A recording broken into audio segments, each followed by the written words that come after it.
에스더 3장 1절부터 6절까지입니다. 함께 읽습니다. 그 후에 아수에로 왕이 아각 사람 함무다다의 아들 하만의 지위를 높이 올려 모든 함께 있는 대신 위에 두니 대궐문에 있는 왕의 모든 신복이 다 왕의 명대로 하만에게 꿇어 절하되 모르드게는 꿇지도 아니하고 절하지도 아니하니 대궐문에 있는 왕의 신복이 모르드게에게 이르되 너는 어찌하여 왕의 명령을 거역하느냐 하고 날마다 권하되 모르드게가 듣지 아니하고 자기는 유다인임을 고하였더니 저희가 모르드게의 일이 어찌되나 보고자 하여 하만에게 고하였더라. 하만이 모르드게가 옳지도 아니하고 절하지도 아니함을 보고 심히 노하더니 저희가 모르드게의 민족을 하만에게 고한 고로 하만이 모르드게만 죽이는 것이 경하다 하고 아하수에로에로 온 나라에 있는 유다인 곧 모르드게의 민족을 다 멸하고자 하더라. 아멘. 우리의 삶 속에는 예기치 않은 고난이 얼마든지 올 수 있습니다. 예측할 수 없는 고난은 얼마든지 생깁니다. 예기치 않는 고난, 예상치 않는 고난, 뜻밖의 고난들이 생길 때에 그때 우리가 믿음을 스톱시켜버리고 하나님을 신뢰하는 것을 멈추어버린다면 우리의 삶 속에 하나님의 살아계심의 놀라운 역사는 볼 수 없을 것입니다. 많은 사람들이 내가 하나님을 그냥 믿는다 하는 명목 속에서 하나님의 역사하심이, 돌보심이, 기도의 응답이 형통케 하심이 자연스럽게 혹은 필연적으로 반드시 있어야 된다라고 주장하거나 그렇게 생각하거나 착각하지만 결코 그렇게 되지 않습니다. 그 성경을 우리는 이 에스더 성경에서 볼 수 있고 나아가서 그 앞에 있는 에스라나 느헤미야 성경에서도 볼 수 있습니다.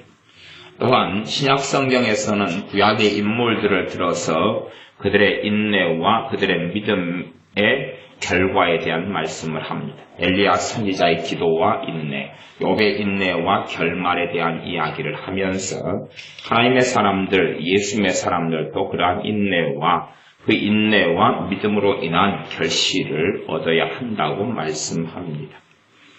에스더 성경에서는 에스더란 사람을 중심으로 나오는 것 같지만 실제로는 에스더의 양아버지이자 사촌 오빠였던 이 모르드게의 이야기가 중심이 되어서 나옵니다.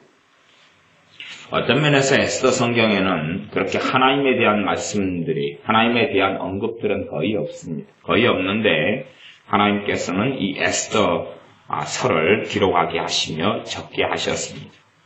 말하자면 포로기에 잡혀 있어서 페르시아 바사에서 포로 생활을 하던 유다인들이 있었는데 그 유다인들이 하나님께서 그들을 통하여 하나님의 역사를 이루어 가시는데 마귀는 유다인 말살 계획을 세웠던 것입니다. 어떤 수단과 방법을 통하여서라도 하나님의 뜻을 저지시키려 했고 그래서 유대인들을 다 죽이기를 원했습니다. 마귀가 세웠던 사람은 하만이라는 사람이고 하만을 통해서 하나님의 백성들을 싹 말소하고 무너뜨려서 하나님의 계획을 무너뜨리려고 했습니다. 하나님께서는 세운 사람은 모르드게라는 사람이었습니다.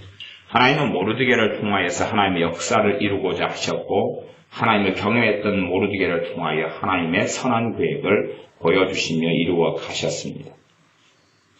그럼에도 불구하고 모르드게가 무엇을 하고 있든지 하나님의 뜻인 모르드게를 통하여 성취될 수 있는 것은 결코 아닙니다. 그냥 사람들은 참 편하게 예수를 믿기를 좋아합니다. 편하게 믿기를 좋아한다는 것은 자동적으로 다 형통케 되고 자동적으로 그냥 다 이루어지는 그런 것을 원한다는 것입니다. 그러나 성경 66권에 그러한 사건은 존재하지 않습니다. 그런 하나님은 없습니다. 그런 하나님은 없습니다. 내가 뭔가를 조금 했더니 100배를 돌려주는 그런 하나님은 없습니다. 내가 조금 뭔가를 했더니 30배 100배를 돌려주는 하나님은 없습니다. 내가 조금 신실하게 했더니 뭔가를 갚아주는 그런 이상한 금송아지 하나님은 성경에는 없습니다. 그런 하나님을 믿고 싶은 거죠. 내가 아무런 수고하지 않고 아무런 땀도 흘리지 않아도 하나님께서 다 갚아주는 그 하나님을 만나고 싶다. 그것이죠.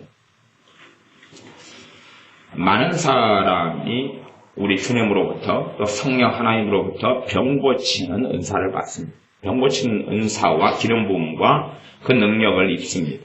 그러면 그 병 고치는 은사를 통하여서 많은 사람이 별로 수고하지 않고 우리 주 예수님의 이름으로 기도해 줄 때 병이 치유됩니다. 그러나 실제로는 이 병 고치는 은사를 받는 사람은 예수님 때문에 병 고치는 은사를 받았지만 그러나 병 고치는 은사를 받는 과정 속에 아주 많은 눈물과 애환이 사실은 있습니다. 그 사람들이 경건하고 의롭기 때문에 병 고치는 은사가 오는 것은 아닙니다. 그러나 그 사람이 병 고치는 은사를 받는 가운데 많은 경우 병들의 아픈 고통을 지나고 그러면서도 주님을 신뢰하는 어떤 과정들을 지나고 그러면서 병 고치는 은사가 오는 경우가 아주 많습니다. 물론 그 사람의 병 고치는 은사를 그 사람이 받으면서 그 사람의 주변에 있는 사람들이 그 사람과 함께 신앙생활을 하는 사람들에게 그 병 고치는 은사가 같이 임파테이션 돼서 흘러갈 수 있습니다.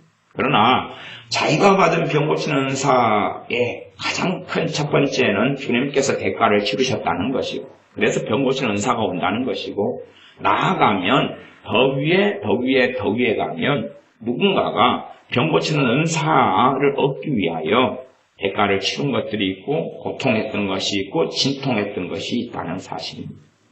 물론 많은 사람들은 내가 쉽게 병 고치는 은사를 가진 사람을 통로로 하여서 병이 고쳐지기 때문에 너무나 수월하기 쉽고 편하다라고 착각하는지 몰라도 누군가는 눈물을 흘렸고 누군가는 땀을 흘렸고 누군가는 수고했기 때문에 그렇습니다. 물론 저는 그 성령 은사가 그 사람의 공로나 덕성 때문에 결코 오지 않는다고 말씀드렸습니다만은 역설적이게도 그러한 면들이 있습니다.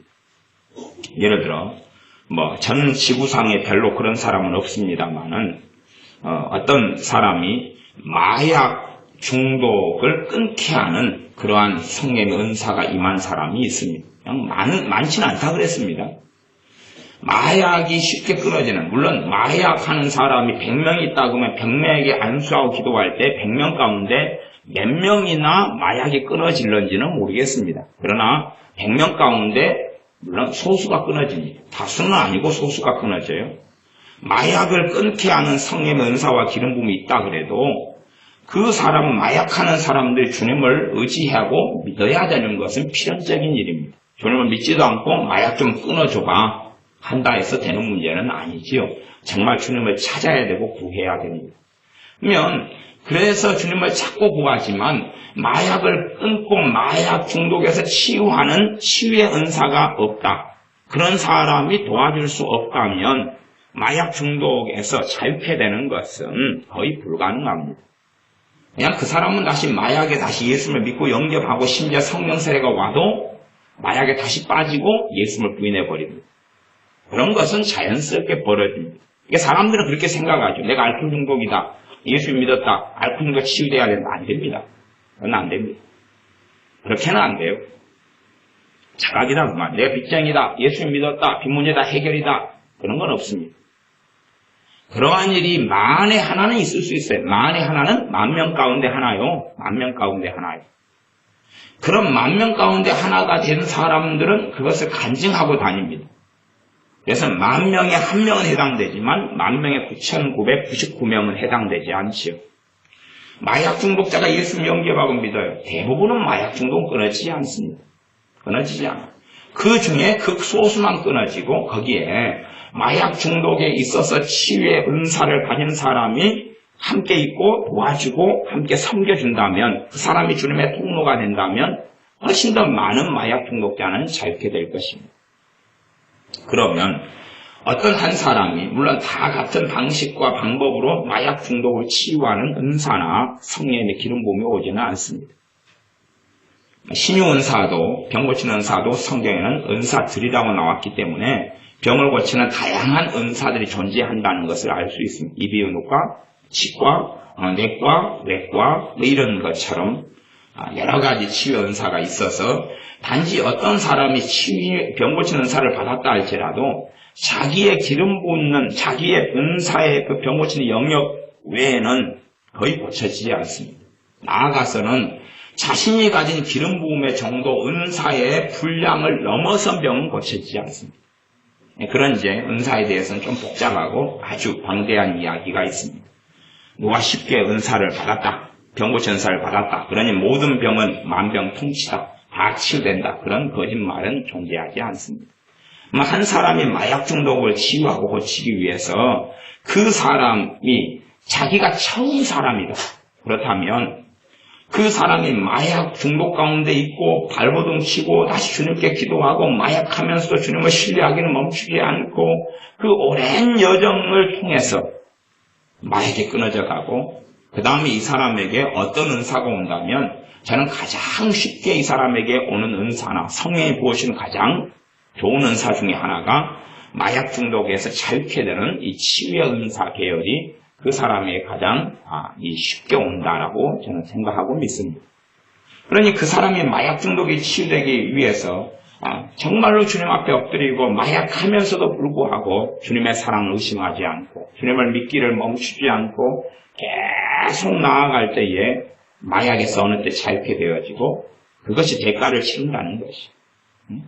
마약 중독에 해방되기 위해서 주님께 대가를 치른 게 아니라 마약 중독 속에 있음에도 불구하고 주님을 믿고 신뢰하기를 멈추지 않는 속에 나아갈 때에 어느 때에 그 인고의 과정을 거쳐서 마약 중독이 해방되면서 주님께 쓰임받기 위하여 주님을 영광스럽게 하게 구하고 드릴 때에 그 마약 중독을 치유하게 하는 은사를 주시는 겁니다.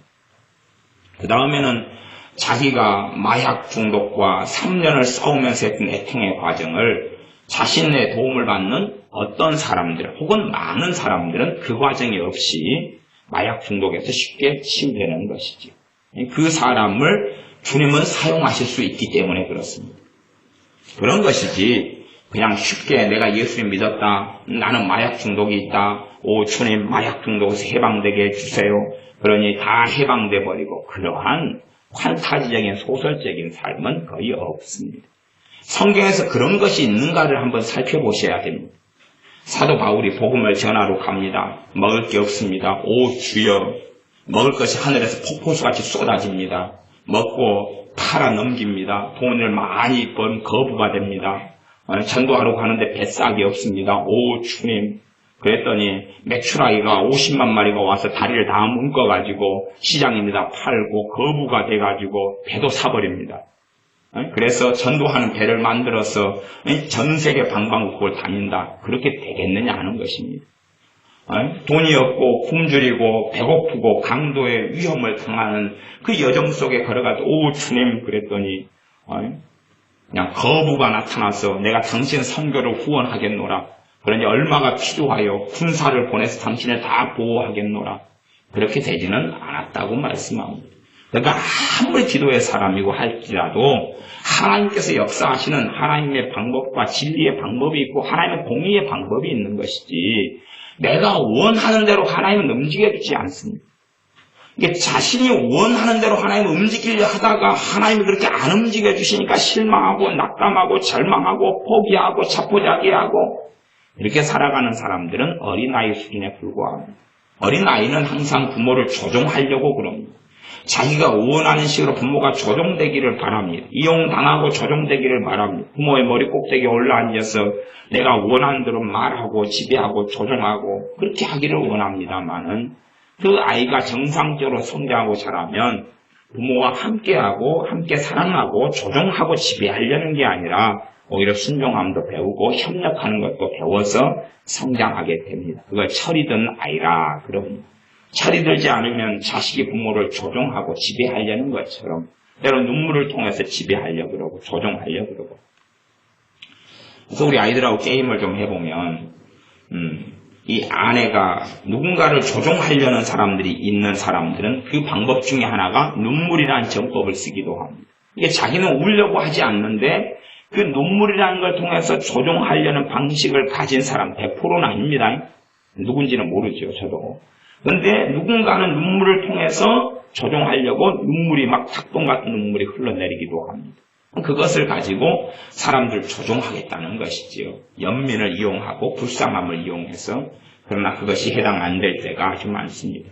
예수님의 사람들이 하나님을 조종하려고 그런다면, 하나님을 지배하고 하나님을 통치하고 내 방법대로 하나님이 역사해 주기를 원한다면 하나님과 평행선을 걸어갈 수밖에 없고 하나님과 함께하는 삶은 살 수가 없을 것입니다. 내가 하나님의 복종, 하나님 앞에, 하나님의 권위 앞에 복종하고 하나님을 경외하고 하나님을 따라가는 길을 선택하는 것이 맞습니다. 이 에스더 3장의 이야기, 물론 3장만이 아니라 그 앞에 또 뒤에 말씀, 전체적인 말씀이 되겠습니다. 모르드게는 하나님을 참 경외했는데 모르드게가 하나님께 어떤 응답, 어떤 계시, 어떠한 것을 받았는지는 모르겠습니다. 그것 성경에서 함구되어 있는데 어느 때에 이 아수에로 왕이, 페르시아의 왕이, 페르시아의 황제지요. 이 페르시아의 황제의 아내인 황비가, 성경에는 왕비라고 나와 있지만 거기는 제국이니까 어쨌든 그 황후 에스더가 에스더가 아니고 누구죠? 와스디죠? 네. 페르시아의 황후 와스디가 왕에 대하여 불공평하게 올바르게 왕을 자기 남편으로 왕으로 그렇게 존경하지 않는 이러한 심각한 일이 벌어져서 대신들의 추궁을 받아서 황후의 위가 폐해지게 됐습니다. 그때 이제 신하들이 그것을 이야기해서 황후를 다시 뽑자. 그리고 황후를 뽑게 되어서 처녀들을 다 각도에서 각성해서 처녀들을 거출하여서 교육시키고 훈련시키면서 결국은 이 황제하고 잠자리를 같이 하게 됩니다. 잠자리를 같이 하고 잠자리 한 사람들은 다 후궁이 되는 거죠.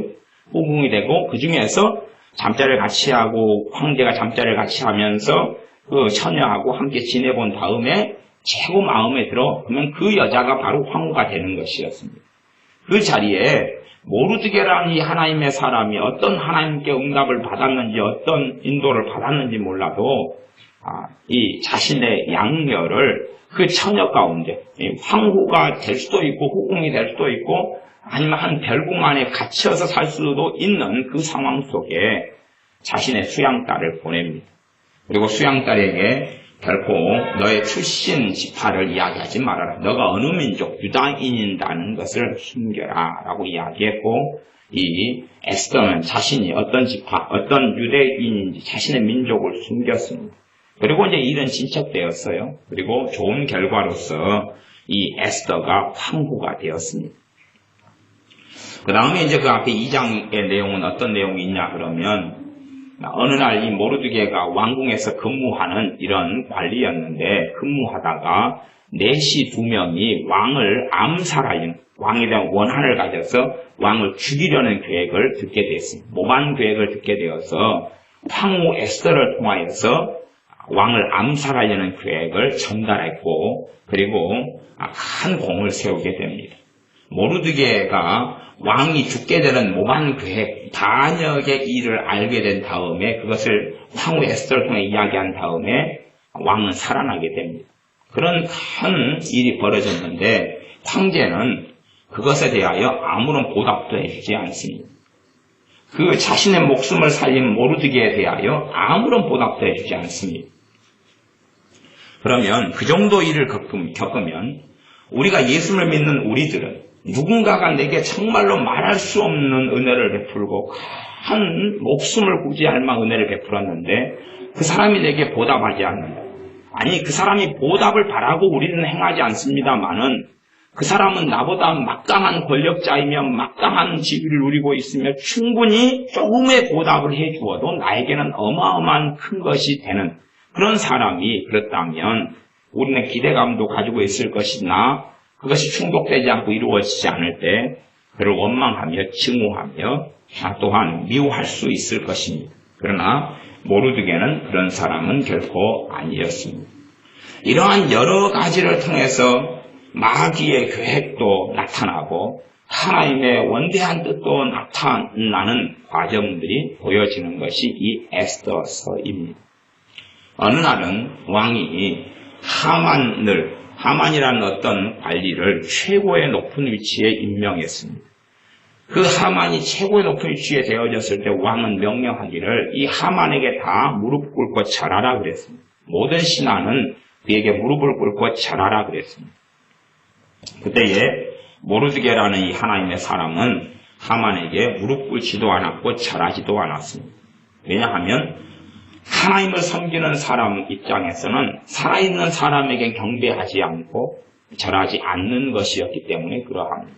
물론 우리나라 입장에서 이런 할아버지 할머니에게 세배를 하면서 절하는 것이 가당하냐 옳으냐 틀리냐의 논란도 있습니다만은 그런 논란에 대해서는 오늘 본문의 말씀에는 이야기하지 않습니다.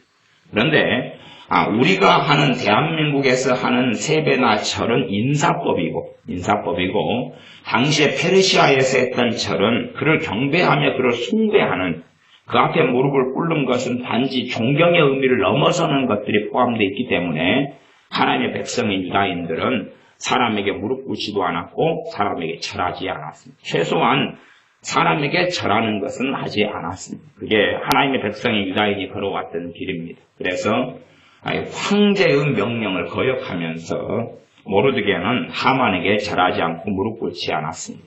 문제는 그것이 이제 가장 큰 왕 다음에 황제 다음에 권력을 가진 하만의 귀에 들어가고 말았습니다. 모르드게가 하나님을 섬기는 믿음 때문에 하만에게 절하지 않은 사건 하나 가지고 무슨 끔찍한 참사가 일어날 준비가 되냐 그러면 모르드게가 죽임을 당할 속에 들어가고 모르드게만이 아니라 모르드게가 유다인이기 때문에 유다인을 전부 다 학살해 죽이려는 계획이 실행됩니다. 다시 잘 들어보십시오.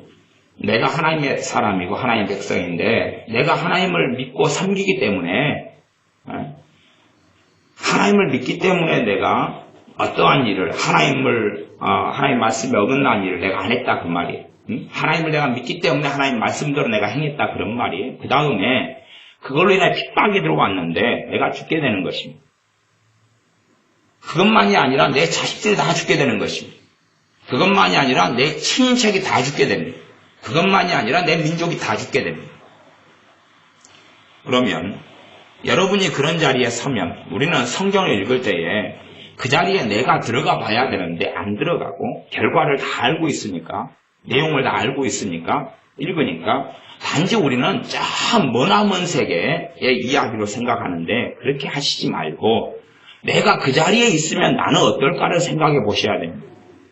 내가 여러분이나 제가 모르겠는데 내가 하나님을 경외하고 하나님을 섬기기 때문에 바르게 행했다 그 말이에요. 그런데 나를 죽여버리겠다는 거예요. 그런데 내 자식을 다 죽여버리겠다는 거예요. 그런데 내 친인척 가족 형제를 다 몰살시켜버리겠다는 거예요. 그리고 그러면 그 상황에서 하나님 보호해 주실 거야. 하나님이 지켜주실 거야.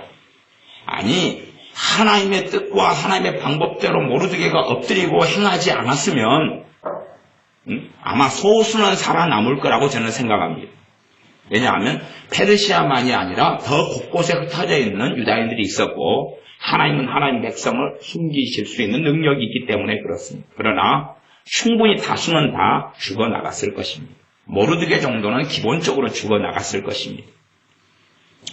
여러분 아셔야 됩니다.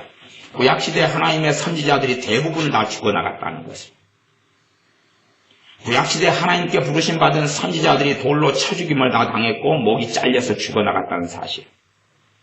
하나님은 그들을 보호할 능력이 없는 것이 아닙니다. 그들이 사명을 다 마치고 순교자가 되기도 했겠지만 어떨 때는 그들이 연약해지고 불신앙 속에 들어가면서 그런 일도 벌어졌다는 사실입니다.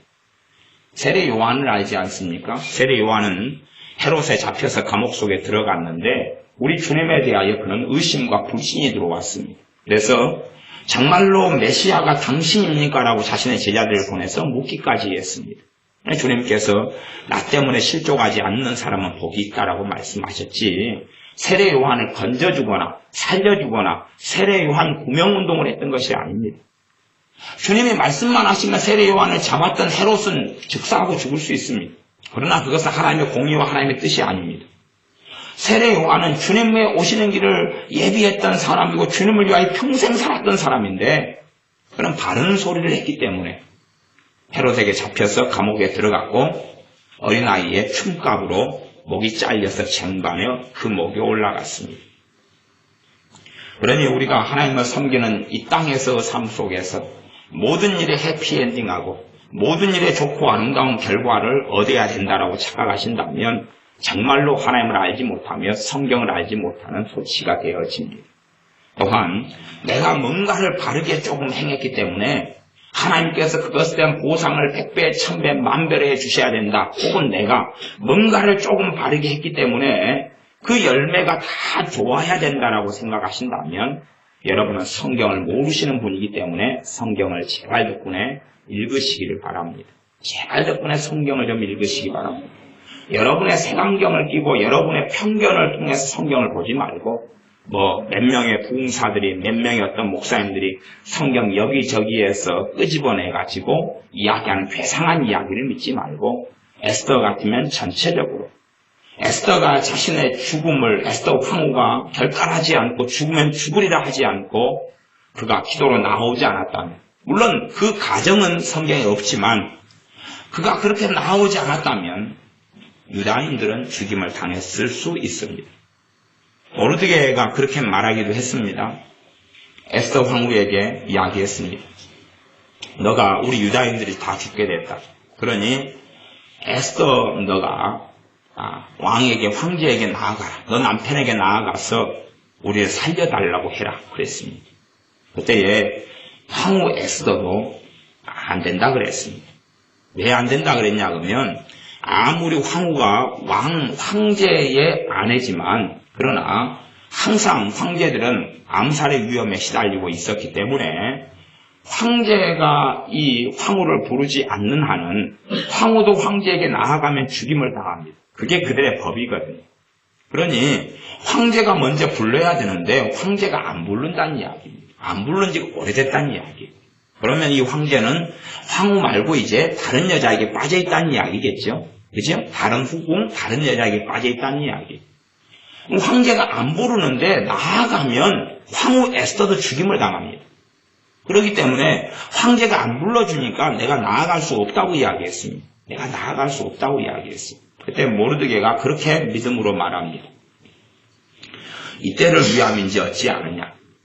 하나님께서 유다인들의 위기, 하나님의 백성의 이 위기를 보고 그것 때문에 너를 황후로 세운 것이 지금 이때 때문인 줄 어찌 아느냐. 너가 목숨을 걸고 그 자리에 나아가지 않는다면 하나님께서는 유다인들을 다른 통로를 통해서 구원해 주실 것이다. 그러나 너와 내 집은 망하게 될 것이라고 말씀했습니다.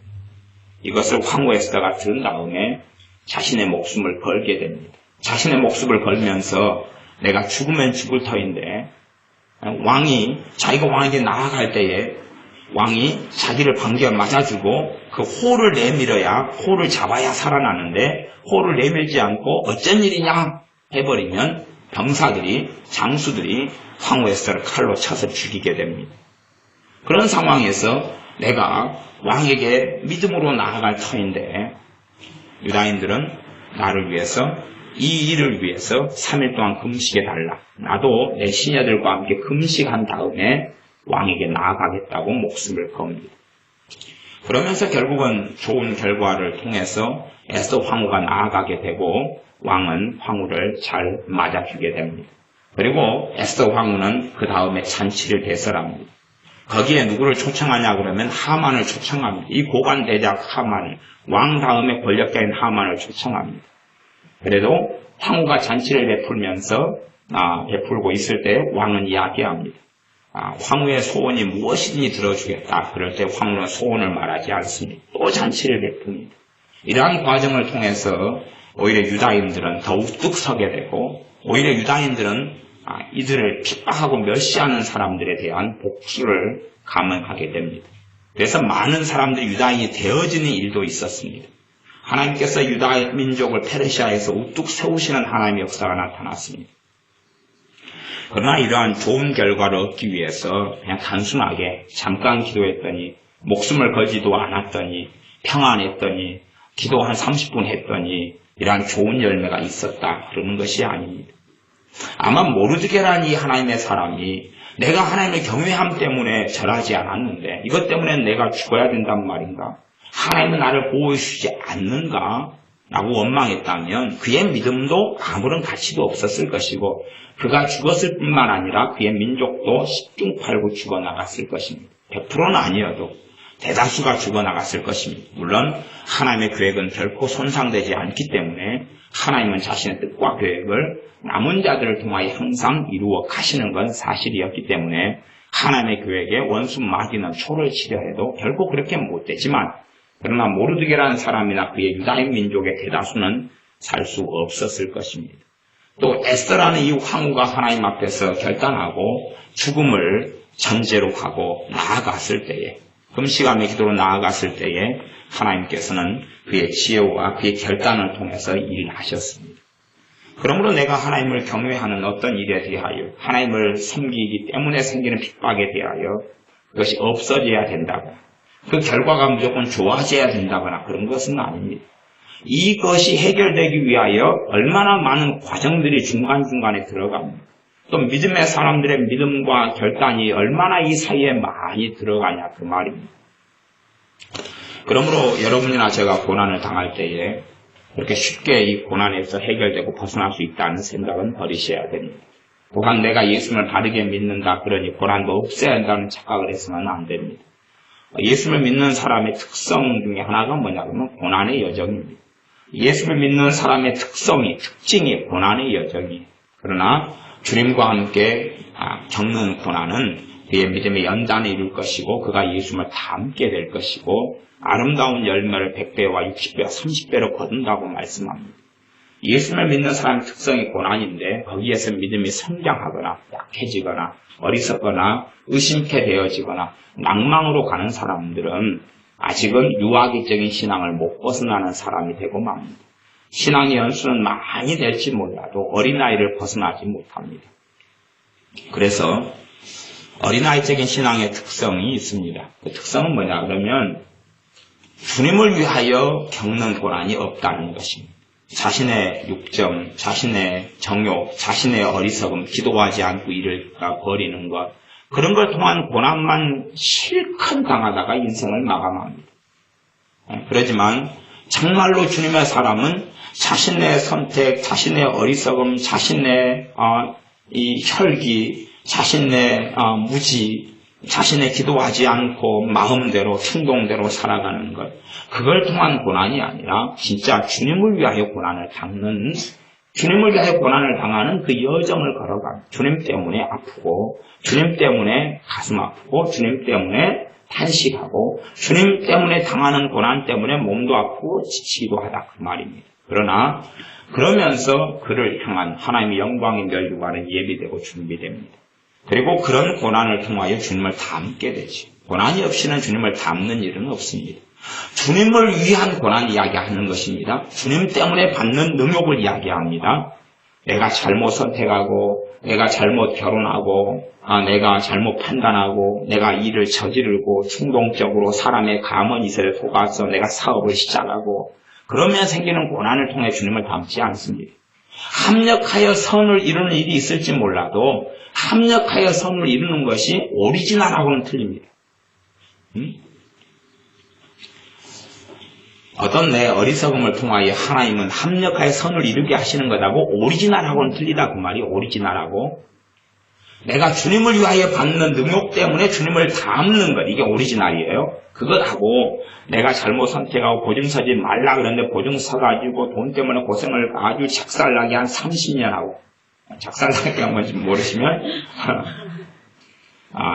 이번에 그 해적 영화 보니까 작사를 들고 상어를 잡더라고요. 그 작사를 집어 던지는 게 작사를 하거든요. 보증을 잘못 써가지고 20년 동안 정말로 그냥 아주 작살나게 고생을 한 다음에 그 고생을 30년 하면서 주님을 닮게 됐다.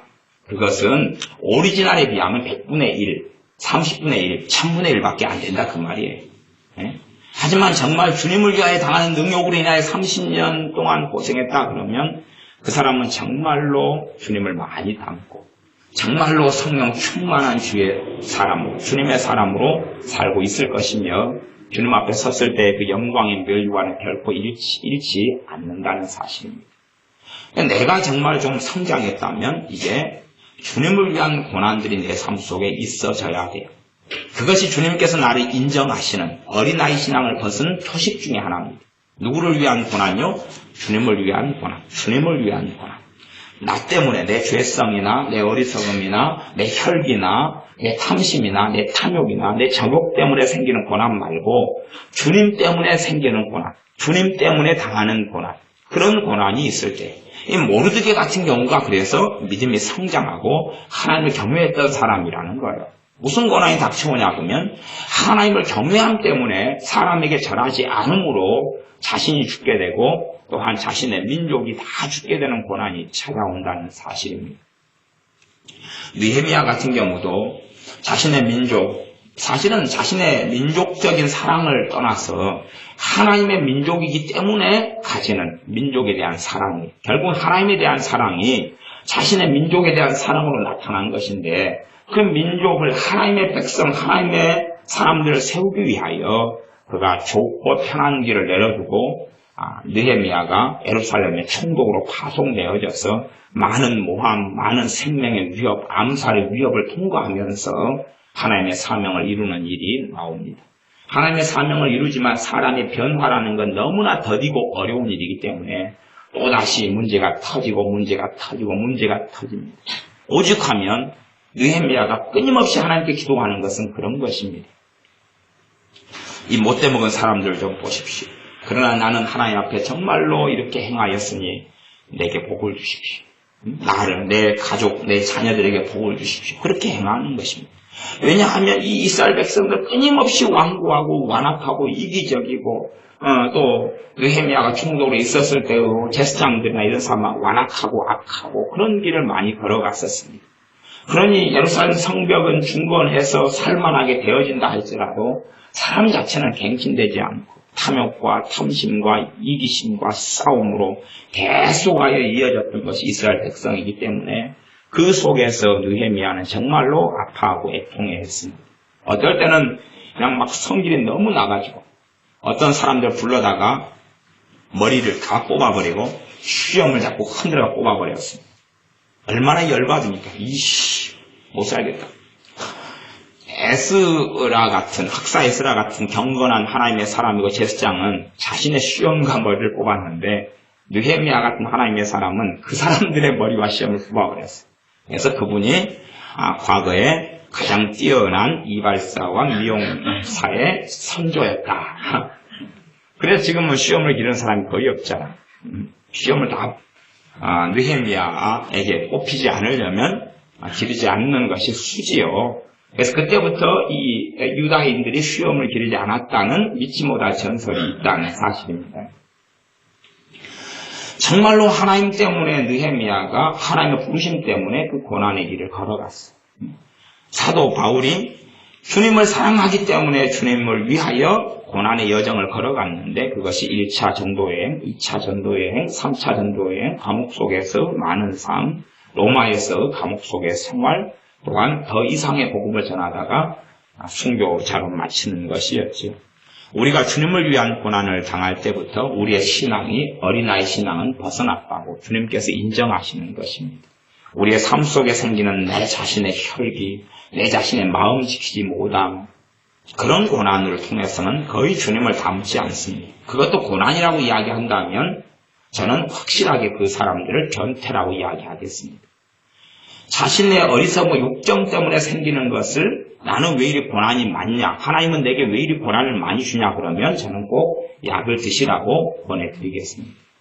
내 자신의 혈기 때문에 마음대로 충동적으로 행해가지고 그래가지고 생기는 고난 때문에 하나님은 내 삶에 왜 이리 고난을 많이 주냐 그러면 저는 그의 하나님은 마귀라고 저는 확실하게 말씀드리겠습니다.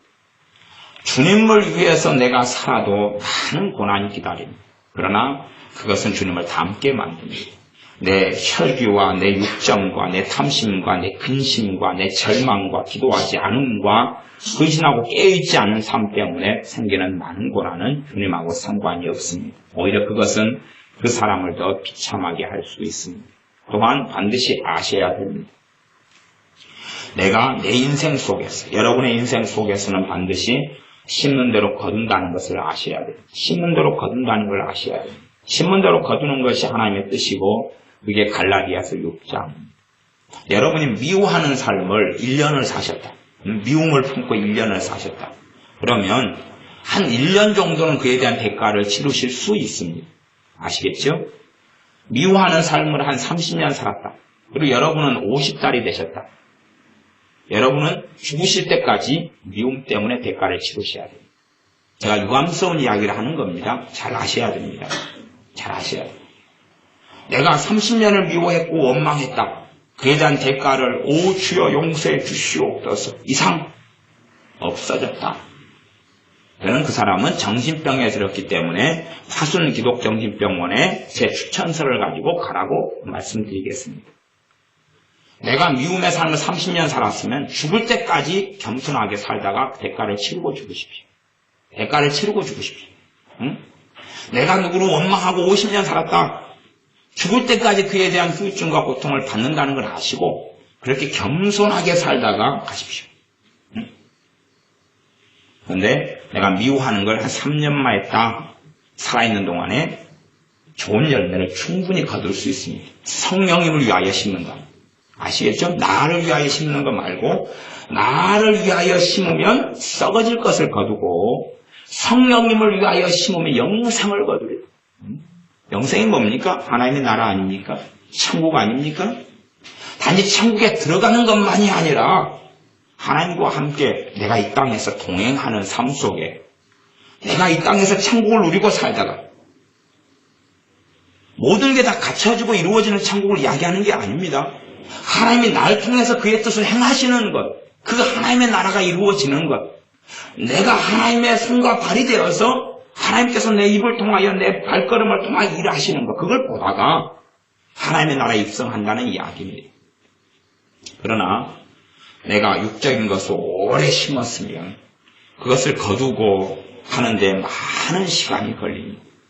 여러분이 천평밭에다가 온갖 가시덤불로 다 가져가게 했다면 천평밭을 다 여러분 손으로 그 가시덤불을 걷어내야 하는 것입니다. 더군다나 그것이 여러분의 마음가신 한은 누가 들어와서 청소를 해주고 가겠습니까? 밖에 있는 땅은 녹을 얻어서 돈을 5만원, 7만원 일당 주어서 내 밭 좀 갈아주시오. 경운기 트랙터 불러서 좀 해주시오. 할 수 있지만 내 마음가신 한은 누가 이것을 기경해 주겠느냐 하는 것입니다. 너희 묵은 땅을 기경하라. 그렇게 하나님께서 말씀하시는데 내 이 묵은 땅을 누가 기경해 주겠습니까? 이 마음밭을. 나밖에 할 수 없습니다. 나밖에 할 수 없습니다. 그러니 내가 미움으로 이 묵은 땅을 완전히 가시와 덤불로 만들었다면 나밖에는 기경할 수 없는 것입니다. 내가 심는 대로 거두는 것을 아셔야 됩니다. 그것이 구약 성경의 말씀이 아니고 신약 성경 갈라디아서 6장의 말씀입니다. 6장 9절의 말씀이니 내가 이 땅 속에서 정말 어릴 때부터 신실하게 주님을 믿었다 그러면 어느 때가 되면 주님께서 그를 통해 일하기 시작할 겁니다. 그러나 5년의 주님을 믿으셨다 그러면 보면 대가를 충분히 치르시다가 그렇게 가시면 자손들이 주님 앞에서 은혜와 복을 받게 됩니다. 또한 주님 앞에 섰을 때 덜 부끄럽게 될 것입니다.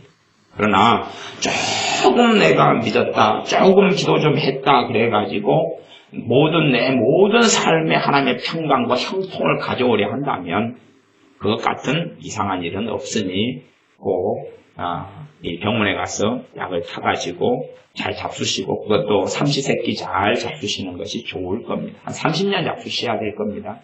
그렇게 해서 주님 부르시면 가겠습니다. 그리고 이제 가십시오. 그렇게 가십시오. 제가 이제 별로 기도 생활을 많이 하는 사람이 아닙니다. 그래서 기도 생활을 많이 하는 사람이 아니니까 옛날 이야기를 해보겠습니다. 옛날 이야기. 사람은 항상 이 망령이 들면 옛날 이야기만 하다가 살지요. 왕년 이야기. 그래도 누가 돈 있었다 그러면 저도 옛날에 왕년에 금송아지 수십만 있었다고 그럽니다. 믿거나 말거나. 기도 생활을 제가 하루에 기본적으로 3시간 이상씩 또 자주 금식하고 그렇게 살아왔을 때들이 왕년에 지금 말 옛날에 많이 있었습니다. 하루에 3시간도 5시간도 그다음에 철야도 자주 하고, 밤새워서 기도하는 건요. 그리고 금식도 자주 하고, 그런데도 그 시간 후에 봐도 대단한 열매가 없었습니다. 대단한 열매는 없었다고. 대단한 하나님의 축복이 온 것도 아니고, 대단하게 주님을 깊이 있게 알게 된 것도 아니다, 그 말이죠. 단지 그냥 한 걸음 한 걸음 나아가는 걸음의 일조 하나에 불과했다는 사실입니다. 그러지. 그래서 저는 그런 많은 기도가 뭔가를 가져오지 않고 단지 주님 앞에 살아가는 그 은혜로 기도했던 것, 하나님의 은혜로 찬양가 가능했던 것, 하나님의 은혜로 기도가 가능했던 것, 하나님의 은혜로 그래도 몇 시간씩 기도해도 덜 지루했던 것, 하나님의 은혜로 했다는 것 자체만 감사할 따름이지. 그래서 그때 더 뜨겁게 주님을 믿고 기도할 수 있었다는 것에 감사하는 것이지. 그것을 통하여서 나는 대단하게 하나님을 섬겼다. 나는 차라리 이렇게 많이 했노라. 그러니 하나님 왜 나한테 뭘 안 줘요? 뭘 안 줘요? 그렇게 할 수 없다는 겁니다. 제가 차례를 한 3일 했더니 돈이 아주 없는 세월을 많이 살아서, 그래서 저는 돈에 대해서는 해탈을 했습니다. 돈이 없는 세월을 많이 살아서, 그래서 저는 제가 너무 막 배가 고프고 이런 걸 많이 안 먹고 살아서 제가 했던 것 중에 하나가 거지를 했습니다. 거지. 비렁뱅이를 했는데, 다른 비렁뱅이가 아니고 남이 고사 지내놓으면 그거 3년 동안 주먹기. 그래서 제가 고사밥은 귀신보다 더 많이 먹었어요. 나무집 앞에 고사 음식만 내놓으면 제가 밤 되면 골목길을 어슬렁 다닙니다. 그래서 고사 음식 내놓는 사람은 없어졌네? 걔가 먹었나? 귀신이 와서 먹었나? 제가 먹었어요. 3년 이상을 주먹었어요. 3년 이상을 고사 음식을 먹었어요. 제가 이제 그 정도는 아무것도 아니다고 저는 믿기 때문에 여러분은 저 따라서 고사 음식은 먹지 마십시오. 괜히 마귀 공격만 잔뜩 받습니다. 저는 이제 그거에 대해서는 좀 연단이 많이 돼서 그냥 고사 음식 정도 먹어가지고는 귀신하고는 별로 상관이 없었습니다. 대신에 고사 음식을 먹으면서 제가 좀 죄를 좀 제가 지긴 했어요. 판단죄가 지어지더라고요. 이 사람들이 한 해 한 해가 지나면서 인심이 박해지는 거예요. 그전에는 막 사과를 온몸으로 내놓고 배로 온몸으로 내놓고 감을 온몸으로 내놨더니 이 양반들 쪼개기 시작하는 거예요. 그래서 인심이 박해졌어. 귀신도 와서 기분 나쁘다고 가겠다. 좀 온몸으로 내놔야지. 예? 온몸으로 내놓지 않으니까 더럽잖아요. 이제 막 먼지가 붙고 막 그러니까 씻어서 먹기도 그렇고.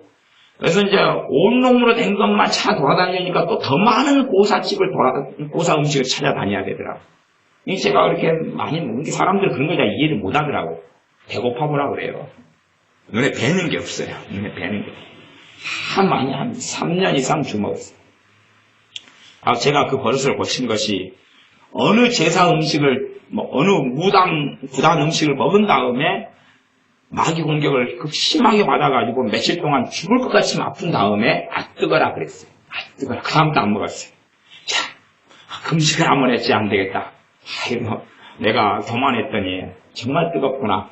그리고 그 다음에는 이제 그 부단 굉장히 강력한 귀신 역사하는 음식을 자꾸 먹으려는데 이게 너무 더러운 거예요. 똥덩어리처럼 더러운 거예요. 근데 제 육신의 탐욕은 그게 너무 먹고 싶은 거예요. 근데 내 영적으로는 이게 너무 추악하고 더러운 거예요. 그래도 먹었죠. 그랬더니 이제 마귀 공격에 뒤집어 써가지고 그때 성령 은사가 3개 정도 그때 왔을 충만한 은혜를 받았을 때인데 다 날려먹었어요. 다 날려먹었어요. 야, 마귀 공격 그렇게 극심하게 당하고 내가 성령님께서 이거 먹으면 안 돼 그랬는데 먹으니까 얼마나 그 후유증이 심한 줄 알았어요. 그래서 그 다음부터는 고사 음식도 그냥 미련을 다 버렸어요. 그거 습관 안 고쳐지대요. 3년 이상 주먹으니까요. 그거만 보이면 벌써 사람이 오나 안 오나 그거 봐요. 제가 그래서 골목에 서 있어요. 가만히 오나 왔다 갔다 해요. 어떤 고사 음식은 딱 먹을 게 있거든요. 와, 진짜 좋은데. 근데 사람이 있으면 못 주워 먹잖아요. 이게 그 골목길에 서성이에요. 서성이다가 사람이 없으면 얼른 주워가지고 닦아가지고 이제 먹고 가요. 네, 그 다음에 어느 골목길에 가면 또 있으면 또 서성이. 사람들이 많을 때는 근처에서 빨리 안 가나 그리고 막 있어요. 그렇게 너무 오래 했는데 그 버릇이 잘 안 고치더라고요. 공짜로 먹는 거기 때문에. 그래서 우리의 삶 속에 어떤 많은 기도 생활을 한다 할지라도 내가 기대하는 뭔가가 싹 풀리는 게 아닙니다. 안 그래요? 그렇게 기도할 수 있다 그러면 그게 얼마나 하나님의 큰 은혜를 받은 건지를 아셔야 됩니다. 하나님의 은혜가 없이는 기도 안 됩니다. 하나님의 은혜가 없이는 차례와 금식 안 됩니다. 그러니 하나님의 큰 은혜를 받은 것만으로도 감사하고 찬양하고 기뻐해야 함이 마땅하지, 내가 하나님의 은혜를 받아서 기도를 좀 했더니 뭔가를 쫙 열려야 된다. 안 그렇습니다. 고사 음식에도 좋은 게 안 나오더라고요. 차례를 하고 나와서 굶주는 배를 안고 먹을 게 없어서 기도했더니 딱 한 끼 주시더라고. 한 끼 아침을 주시니까 점심이 또 없는 거예요. 차례하고 내려와도 주님은 좀 째째하셔가지고 한 끼밖에 안 주시더라고요. 그 째째하다는 것이 뭐냐 그러면 내 믿음을 이끌어 가시는 분이 주님이시기 때문에 내 수준에서 내 믿음의 분량에서 그 여정이 필요했다는 것이, 여러분의 여정은 다 그냥 엘리베이터 타고 꼭대기까지 올라가 버리고 싶잖아요. 그러나 한 걸음 한 걸음 한 걸음 주님 따라서 가야 되는 것입니다. 한 걸음 한 걸음 한 걸음 가야 되지, 그것을 통과해서 무슨 성령의 놀라운 은사가 임하니까 뿅 통과하고 그렇게 안 됩니다. 그렇게 혹시 되고 싶으시면, 제가 옛날에 참 머리털 나고 영화관에 갔을 때가 아버지 돌아가신 다음에 누가 오셔가지고 위로한다고 영화관을 보여주셨는데 일치매를 보여줘요. 일치매 아시죠? 뿅! 이쪽 지붕에서 뿅! 저쪽 지붕으로. 일치매에 가서 비밀을 전수받으시기 바랍니다. 뿅! 하고 갈 수 있는 방법이 있다면. 그러나 그렇게 되지 않고 한 걸음 한 걸음 한 걸음 주님 따라서 걸어가는 겁니다. 한 걸음 한 걸음 한 걸음 걸어가요. 여러분이 3일 금식했더니 놀라운 뭔가가 임하고 40일 작정을 했더니 대단한 뭔가가 나타나고, 성경을 갖다가 내가 한꺼번에 그냥 하루에 막 100장씩 그냥 열을 읽었더니 뭔가가 쫙 나오고, 저는 안 그런 걸 경험했으니까 하나님이 공평하실 거예요. 차라를 며칠 해도 별것 없어요. 대신에 내가 주님과 함께 있는 시간이 중요하다 그 말이에요. 주님과 함께 시간이 중요하지, 여러분이 지금보다 기도 시간을 많이 늘리면, 아니면 뜨겁게 그냥 얼마 기도하고 예배당에 와서 말씀 끝나고 기도를 한 뜨겁게 몇십 분을 하고 갔더니 문제가 해결되어 있을 거라, 그런 순진한 생각은 하지 마십시오. 그렇게 하나님을 섬기지 마십시오. 이렇게 복골복으로, 아니면 돈 내고 돈 먹기다, 뜨겁게 기도했더니 하나님이 그냥 뜨거운 응답으로 주셨다. 그렇게는 아닙니다. 한 걸음 한 걸음 한 걸음 나아가는 것이고, 그래서 모르드게 같은 하나님의 사람들이 고난을, 여정을 풀기 위해서 그 전에 에스더를 하나님의 감동으로 준비케 하시고, 그러나 자신이 하나님의 경외함 때문에 또 위기가 생겨나고 그것을 해결하기 위하여 에스더에게, 수양딸에게 목숨을 건 결단을 촉구하고 너 목숨 걸으라고 이야기하고, 그리고 그 에스더도 목숨을 걸면서 내 혼자의 힘으로는 어려우니까 함께 금식하고 도와달라고 하고, 그래서 자신과 함께 있는 시녀들까지도 금식을 시키면서 하나님께 기도하게 합니다. 그리고 하나님의 역사를 순차적으로 지혜롭게 해결해 갑니다. 그러므로 우리의 삶 가운데 주님으로부터 내가 주님 때문에 겪는 고난 정도는 받고, 고난 받는다 해서 그것을 하나님의 뭔가로 바로 보상해 주지 않는 것은 대부분이니까, 내가 주님을 위해 고난을 당하는데 가장 큰 보상은 물질 이전에 내가 주님을 더 닮게 되었더라, 주님을 내가 더 신뢰하게 되었더라, 주님을 더 의지하게 되었더라, 더 주님 없이 살 수 없게 되었더라 하는 것이 가장 큰 보상이 되어질 겁니다. 그러나 주님을 위하여 당하는 고난으로 좀 채워가지고, 그래가지고 부끄럽지 않게 주님께 서야 됩니다. 어린아이 신자로 내 어리석음 때문에, 내 깨어있지 않음 때문에, 내 기도하지 않음 때문에 생기는 많은 고난들, 내 성급하고 조급함으로 뭔가를 행하기 때문에 생기는 고난으로 걸어가면 안 됩니다. 여담입니다만 그 이야기만 하고 말씀을 마무리하겠습니다. 어떤 분은 교회를 그렇게 쉽게 선택하셨다 그래요. 교회를, 내가 어디 이사 갔다 그러면 교회를 어떻게 선택하냐 그러면 가장 가까운 교회. 그러니까 이제 그분은 주님을 나름대로 사랑하니까 교회가 가까이 있으면은 뭐 하기 쉬운 거예요? 기도하러 가기 쉬운 거죠. 그래서 가까운 교회를 선택한 거예요. 그럼 그렇게 해야죠. 집 밖에 나가가지고 가장 먼저 오는 남자하고 결혼하면 돼요. 주님은 멀리까지 성보고 연애하고 다닐 필요가 어디 있어요? 집 밖에 나가가지고 가장 가까이 오는 남자하고 결혼하겠습니다고 하나님께 보고해놓고 노숙자가 지나가면 어제 길을 걸어오는데 한 80살 된 할아버지가 노숙자 하러 앉아 계시더라고요. 그 할아버지는 사람이 지나가면 그렇게 하는 할아버지예요. 목살을 잡아요. 사람 목살을 잡아요. 목을. 여기를 잡거나 목덜미를 잡거나 해가지고 돈 내라! 그러는 거예요. 그래가지고 돈을 내놓으면 뺏어가고 안 내놓으면 침을 뱉고 도망가고 막 이런 할아버지예요. 노숙자 할아버지. 그분이 조만간 이 앞길을 지나간다 그러니까 결혼하고 싶은 분들은 나가셔가지고 제일 먼저 지나가는 남자를 잡고 결혼한다고 그러세요. 내가 그분한테 연락드릴게요. 어리석은 사람들은 가장 가까운 곳의 교회를 선택한다 그래요. 근데 교회 선택이나 결혼에 대한 남자나 아내를 선택하는 것이 그 비중이 무게가 어느 것에 더 있냐라고 선으로 말할 수 없지만 무게가 비슷하지 가볍지 않아요. 결혼할 때 손쉽게 그냥 결혼하냐 그 말이에요. 진지하게 숙고하고 살펴보고 하는 것처럼 교회도 마찬가지예요. 어떤 남자 여자가 너무 뜨겁게 사랑했는데 결혼하려고 하니까 남자 집은 서울이고 여자 집은 여수에 그래서 결혼 안 했다 그래요. 지너무 멀어서. 아니 명절 때 되면 양쪽을 가려니까 너무 거리가 멀잖아요. 그래서 때려치웠다 그래요. 그래요 안 그래요? 아니 그런 커플이 있었다니까요. 그런 커플을 잘했다 그래요? 바보다 그래요? 바보다 그래요. 정말로 결혼할 만한 남자고 여자면 그 정도 대가는 치루어야죠. 치루어야죠. 그런 것처럼 교회를 선택할 때에 내가 충동적으로 내 인간적인 생각으로 가까운 곳이면 기도하러 가기가 좋겠거니 선택하는 분들이 많이 계시더라고요. 제가 덕분에 그런 어리석은 걸 선택 한번 딱 하면 그 다음에는 빼도 박도 못하죠. 그 다음에 얼마나 많은 진통, 고통을 받고 괴로움을 당합니다. 최소한은 그 교회가 좀 선택하기에 깨어있는 교회다. 제가 인간적인 고난 중에 하나를 설명하는 거예요, 지금. 그죠? 어리석음 때문에 생기는 고난을 하나 설명하고 마치는 거예요.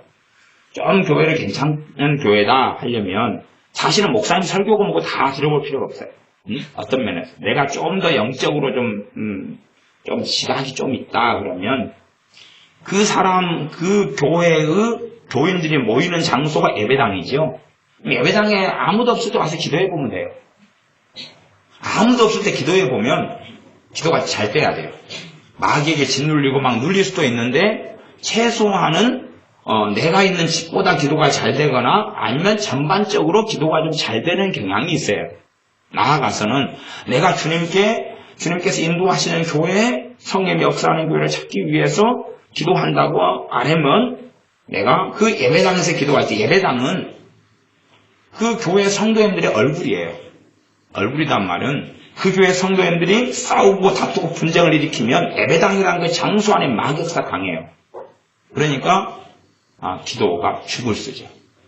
근데 성도님들이 사랑하고 복음 안에 살고 정말 진리의 말씀이 강단에 선포되고 그러면 최소한 예배당이라는 공간은 도떼기 시장보다는 좀 낫다 그 말. 그것보다 더 많이 나을 수 있고 그러죠. 그러니 예배당에서 기도를 해보면 그 교인들, 목회자 영적 상황을 사실은 어느 정도 파악할 수 있어요.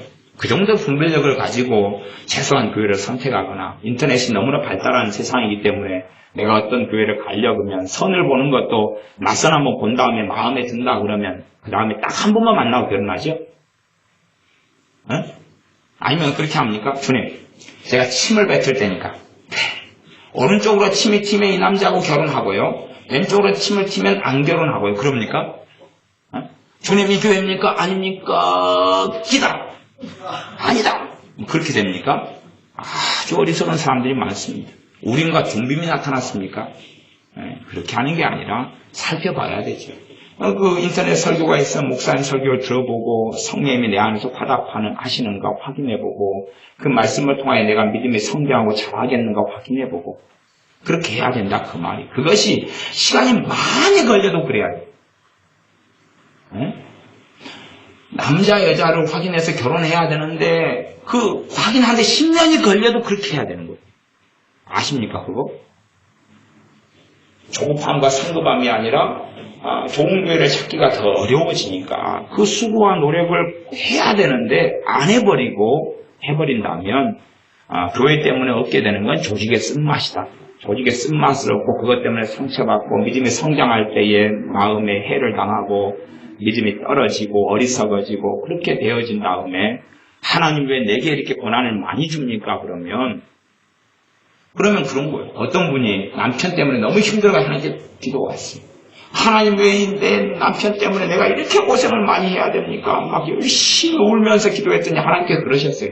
내가 결혼하라 그랬냐? 왜 나한테 그래? 내가 네 친정엄마를 통해서, 네 친정엄마 단식을 통해서 말렸잖아. 네 친정엄마, 나 안 믿는 사람인데도 내가 엄마가 감동해가지고 단식했잖아. 네 엄마가 열흘 동안 하지 말라고. 그래놓고 했고. 내 친구 통해서 아니야. 그래놓고 해놓고. 왜 남편 때문에 힘들다고 나한테 찡찡거려. 그렇게 살아, 그냥. 그러니까 사람들은 자기가 어리석게 선택해놓고 그 고난을 하나님한테 뒤집어 씌워요. 하나님께 씌우는데 그거 아니에요. 내가 했으면 오히려 믿음으로 그 길을 걸어가는 거예요. 내가 헤어지거나 이혼하라 그런 게 아니라 믿음을 통해서 내가 감당할 수 있으면 내가 걸어가는 거예요. 감당할 수 있다면, 감당할 믿음이 있다면 내가 그 길을 걸어가면 걸어가는 거예요. 그렇지 그것 때문에 하나님 왜 이렇게 고난을 많이 줍니까? 또 누가 그랬어요? 자식 때문에 오장육부가 상하고 뒤집히니까 하나님 이 자식 때문에 미치고 환장하겠습니다. 막 그리고 막 하니까 하나님께 그러셨어요. 누가 낳으라?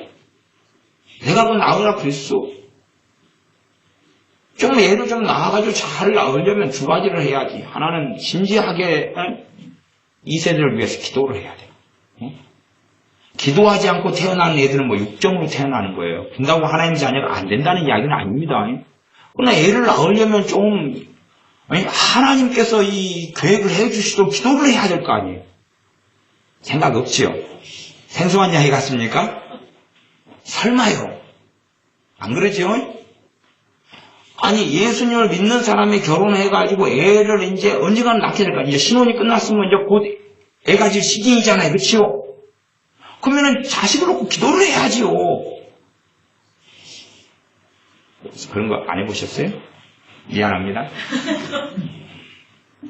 그거 첫 번째 그 문제. 말씀으로 양육하는 거 두 번째 문제. 내가 그렇게 키우라고 그랬어? 그러놓고 힘들다고 나한테 그래? 안 되지. 자식 때문에 앞으로 20년 더 고생해봐. 20년 더 고생해봐. 그 다음에는 좀 변화될는지 안 될는지 한번 보자. 뭐 그러실 수밖에 없는 거예요. 많은 경우가 그러합니다. 그러니 내가 하나님의 말씀대로 자녀가 어릴 때부터 마땅히 행할 길을 가르쳐라. 말씀에 따라 세상적인 인본주의적인 것이 아니라 세상 가치관 속에서가 아니라 마땅히 행할 길을 가르쳐라. 그래야 늙어서도 떠나지 아니하리라. 안 그랬으면 자식 때문에 마음 좀 아프고 눈물 좀 흘리고 단식 좀 하고 걱정도 하고 그래야지요. 그래야지 똑같이 살려고 그럽니까? 그러면 하나님의 자녀로 어릴 때부터 마땅히 행할 길을 말씀으로 가르치고 또 잠언도 열심히 읽게 하고 그거 좋은 건 아닙니다. 말이 잠언도 열심히 읽게 하고 애 데리고 항상 가정예배 드리고 그렇게 했던 사람하고 지 멋대로 하게 하고 멋대로 욕심부리고 탐심부리고 쌈박질하고 그냥 지 마음대로 게임하면서 살던 애하고 똑같은 결과가 나타난다고 하면 억울해서 어떻게 살겠어요? 그잖아요. 우리 박 집사님은 전에는 그런 것도 했어요. 가족 음악회 하고 찬양도 막 한 집에서 그냥 누가 피아노 치고 누구는 찬양하고 그래가지고 음악회도 해가지고 하는 분이 이 정도로 신령한 분인데 거기에서 생기는 자녀하고 가정예배 꾸준히 드리면서 그렇게 해서 한 자녀하고 지 멋대로 그냥 방치해가지고 그냥 마음대로 해가지고 똥 닦으면 똥이나 그냥 부모가 닦아주고 치닥거리나 해주고 막 쌈박질하면 돈이나 물어주고 그렇게 지 멋대로 산 자녀하고 어떻게 길이 똑같아요? 불공평하지 않아요 그러면? 그럼 뭐라고 어릴 때부터 하나님 말씀대로 키워요? 그럴 필요가 없죠. 어떻게 똑같아요? 아니 그렇게 말씀대로 마땅히 행할 때 어릴 때부터 안 가르쳤으면 그 자식 때문에 눈물 좀 빼야 되고 서로 해야 되고 그 자식이 구원 받을지 못 받을지 그 영혼 때문에 탄식하면서 금식도 1년도 2년도 해야 되고 그래도 믿게 되는지 안 믿게 되는지 몰라요. 아니 몰라요. 그 사람이 마음을 열어야 되는 문제니까. 그러나 정말로 마땅히 행할 때 어릴 때부터 가르치면서 그렇게 신앙성하게 왔다면 훨씬 더 좋은 열매를 거두고 자녀 때문에 감사하고 찬양하고 손양원 목사님처럼 이 자식들이 예수님을 부인하지 않고 내가 죽으면 죽으리라 그러고 순교자가 되어지고 그 자식들 때문에 선양원 목사님이 찬양하고 감사할 수 있었던 것처럼 그렇게 살아가는 거죠. 그러니 여러분이 내가 어린 자녀를 두고 있으면 꾸준히 말씀으로 꾸준히 상태가 안 좋으면 함께 기도하고 함께 찬양하고 본이 돼가지고 그렇게 하는 시간을 보낸다면 나중엔 더 많이 감사하고 찬양할 수 있을 것이고, 안 그랬다면 내 자신의 기대치를 가지고 하나님이 그렇게 해주시겠거니는 생각하지 마세요. 그리고 많은 인고의 길을 걸으시고 인내의 길을 걸으시고 그리고 사랑의 길을 걸으시고 용서의 길을 걸으셔야 돼요. 그러다가 주님 만나시는 것이 최선이에요. 그때에 하나님께서 내가 주님의 나라에 가면 내 자녀들에게 더 은혜를 주실 거예요. 그래서 내 자녀들이 좀 더 나아진 방향으로 내가 신실하게 주님 섬기다 가면 그 사람의 자녀를 하나님께서 긍휼히 여기시는 은혜가 있다는 것을 기억하셔야 됩니다. 기도하겠습니다. 아버지 하나님, 우리가 어리석고 잘못 행해서 당하는 고난이 많습니다. 그러한 고난이 쉬 없어지기를 바라고, 그러한 고난이 우리에게 왜 있느냐 하나님을 원망하고 탄식할 때에 얼마나 우리가 어리석은 자리에 들게 되는지요. 우리가 이제 믿음 어린아이를 벗어나면 주님을 향하여 당하는 고난, 그래도 아무런 열매가 없어도 또 인내하며 주님 때문에 아파하며 통해하는 길을 걸어갈 때에 주님 앞에 서서 부끄럽지 아니하게 될 것이오매, 무엇보다 주님과 동행하며 주님을 닮게 될 것이오매, 우리의 어리석은 고난들을 벗어나서 주님 때문에 당하는 고난에 동참할 수 있는, 그리하여 주님을 닮아가는 우리 되게 하여 주시옵소서. 예수님의 이름으로 기도하옵나이다. 아멘.